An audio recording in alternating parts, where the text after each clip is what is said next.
beans in here. Also super easy, super to get your hands on. Canned white beans, rinsed and drained, totally fine. So then the only things we need to do to gussy them up a little bit are we're going to add a couple of cherry tomatoes, which is not a big deal. You could use regular tomatoes if you'd like. Cherry tomatoes I think are size appropriate and attractive for this. And you're going to find that I'm going to revert to cherry tomatoes more than once today. A little bit of cucumber, because cucumbers taste good. And I wanted to make sure that this seemed more along the lines of something that you could have for a nice lunch that had plenty of vegetables, plenty of protein, plenty of everything that I was supposed to be, shooting for. Parsley leaves. There's a guy, he's a chef in London named Fergus Henderson, and he says that you need to discipline these things, which I like because most people chop the hell out of them, and they just herbs just turn into mush. It's terrible. You don't need to. They taste good. Don't cut them up too much. So we'll just run a good knife through them a few times. I have a little bit of fresh basil and a little bit of fresh parsley, Italian flat leaf, although you could use curly parsley if you like. They taste like parsley, so I don't care which one you use. And you can be pretty generous with it. And then really all you need after that is going to be some extra virgin olive oil, the best extra virgin olive oil you can afford or something that you like.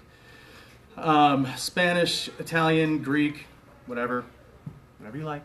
It's totally cool. Also a little bit of the best red wine vinegar that you can find. You'd be surprised at the huge array of anything from completely terrible to delicious that you can get. And these things these are little choices that make a big impact on the final dish. At the restaurant, we've started making our own red wine vinegar because we find that it holds more of the character from the wine, and it stays fruitier and has more depth and more interest than most red wine vinegars that we can buy, and we buy good ones, but they're usually just really sharp. So you take this and mix it together, and you have, in practically no time, totally delicious, very, very simple, much lighter than the standard mayonnaise-y kind of tuna salad, obviously. And put this out on some lettuce, sort of like the way you have it, and you've got at least, what do we got? 1 can, 16 grams of protein, and then the beans, anywhere between 12 and 17 grams. That's amazing. How much more protein are you supposed to have for your lunch? So that's recipe number 1, really simple, right? Any questions? What's the hashtag? Oh, Protein Bros. There you go. Thank you. Don't ask me that. Clearly don't ask me that. What's your Twitter handle or your Instagram? Oh, that's... It's Andrew Zimmerman. No. No, that's not you? No, totally wrong dude.